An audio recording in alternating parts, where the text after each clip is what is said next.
For Fox News Channel University, I'm Patrice Renee Phillips. Today, we'll be discussing the issue of safety on spring break. Every year, college and high school age students go away on vacation, and unfortunately, not all of them return home. Sharing their stories with us, we have two Fox interns, Mark Reichel and Jackie Levinity. So Mark, why don't you start off by telling us what is a typical spring break experience like for you? Well, a typical spring break experience for me is a little bit out of the norm. Instead of going to spring break hotspots such as Cancun or maybe Puerto Rico, other places like that, I usually go cruising. I primarily cruise to the Caribbean islands. And I choose to go cruising rather than go on other spring break destinations because I think it's an overall more well-rounded vacation, and it does take away from a little bit of the crazy reckless partying. So you don't have to, just be crazy reckless partying. You could kind of hang out. It's a little bit more family oriented than those other spring break vacations. Okay, and what about the environment do you feel makes it more safe, besides the fact that you have families there? Because you have issues wouldn't you be afraid that the ship might sink and things like that? Well, that's usually not really on my mind because you could do things actually like the Center for Disease Control, actually they give a report card out annually for ships. Okay. So you can go to cdc.com and you can actually check what your ship got as a grade for, things like cleanliness, hygiene, food prep, and repair. So you could check to make sure that your ship is up to date on repairs, everything is okay in that department. Right. So I'm not usually too worried about or thinking about if the ship were to, sink. And, they have a lot of different emergency safety precautions for that. They have life vests, lifeboats. I mean, they have radio. They can radio in Coast Guard. So that's not really of my concern. But as far as what I think is a little bit more safer on cruises than normal spring break hotspots, right, I would say just being in a more controlled environment. You're on the cruise.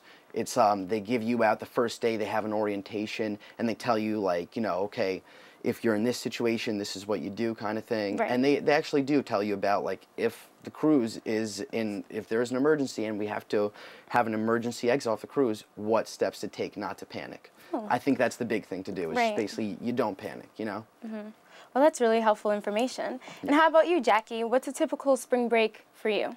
Outside of the country, I've been to Punta Cana and Cancun during college. What's been your experience in those two locations? I think it's kind of what you want from your vacation. I mean, people take things to extremes. I mean, there are the people that just want to lay out in the sun all day, and then there are people that want to be drunk from the moment they wake up to the moment they fall asleep. So it's kind of just why you went on vacation and what you want to do with your friends while you're there. And how many people do you usually travel with? In a small group or? I usually travel with a pretty decent sized group. Last year I think there were 15 of us.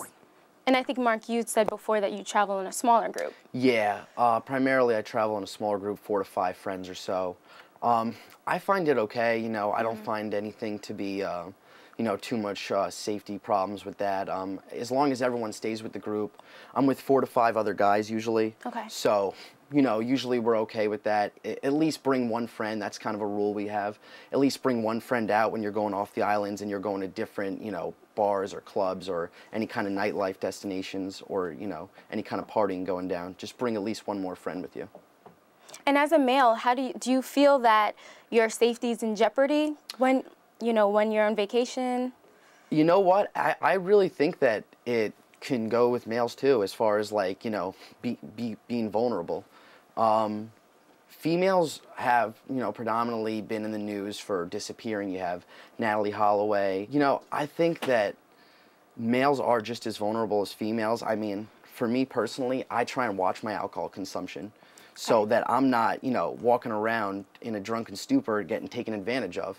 And when I say taken advantage, I don't necessarily mean taken advantage of by another girl. I'm talking about other guys coming up to you, stealing from you, getting robbed, getting beaten up. I mean, I've witnessed some reckless partying, and, I definitely think that males are just as susceptible, to crimes and to being, even kidnapped as females. Right. Okay. And Jackie, you went on vacation to Mexico, and there was a girl who got involved with the drug there was something going on Yeah, there? I went to Cancun last year during the whole drug war scare. Right. And this girl that my friends and I met, we found out she got tangled up in the whole mess, and a whole bunch of crazy stuff happened to her afterwards.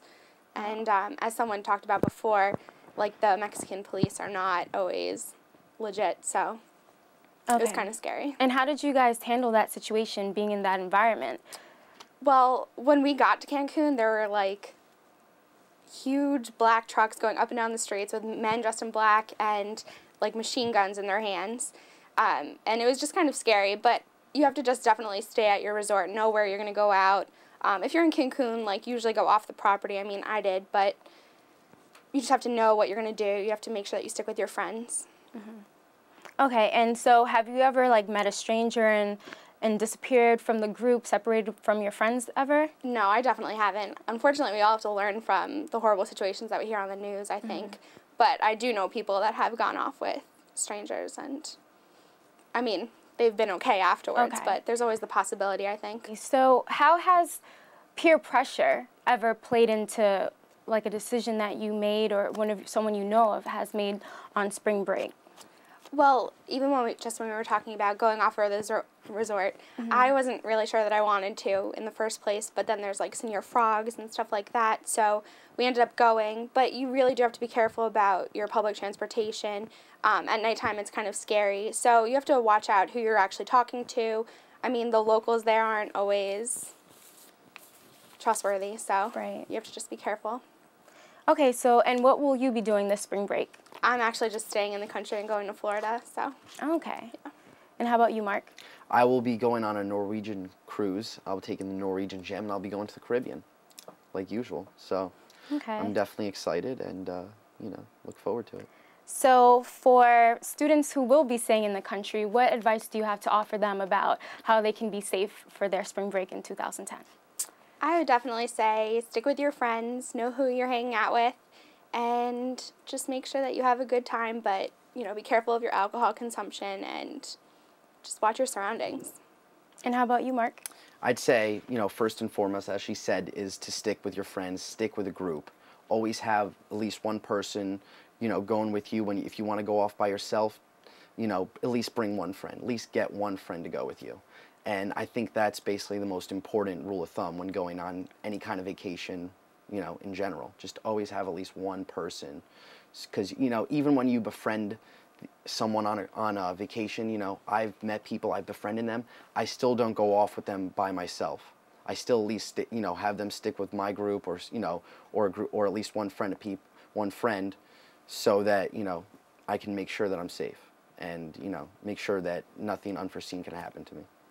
Okay. Well, I want to thank you both for being with me here today. Thanks a lot. So there you have it, safety tips from our two Fox interns, and have a happy and safe spring break 2010.